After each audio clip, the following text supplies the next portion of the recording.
वसईत मोठी दुर्घटना थोडक्यात टळली.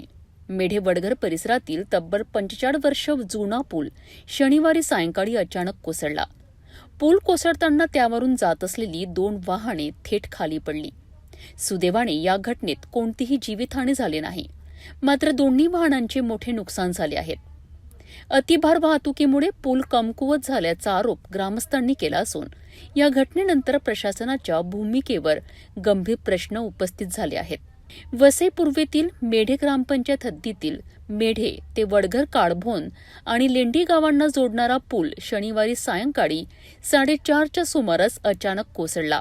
पूल कोसळताना त्यावरून जात असलेली 2 वाहने थेट खाली पडली. या दुर्घटनेत कोणतीही जीवितहानी झाली नसली तरी वाहनांचे मोठे नुकसान झाले आहेत. स्थानिक ग्रामस्थांच्या मते या मार्गावरून दररोज 40 ते 50 जड वाहने ये-जा करतात. परिसरातील खाणीमधून क्षमतेपेक्षा अधिक खनिज वाहतूक होत असल्याने पुलावर सतत अतिरिक्त ताण येत होता.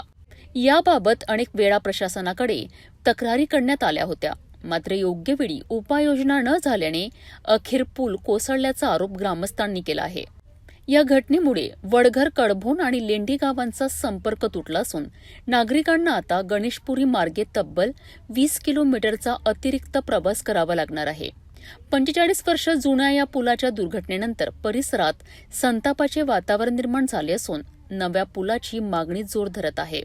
सुदैवाने या दुर्घटनेत कोणतीही जीवितहानी झाली नाही, मात्र पूल कोसळल्याने हजारो ग्रामस्थांची गैरसोय झाली असून प्रशासनाच्या निष्काळजीपणाचा मुद्दा पुन्हा ऐरणीवर आला आहे.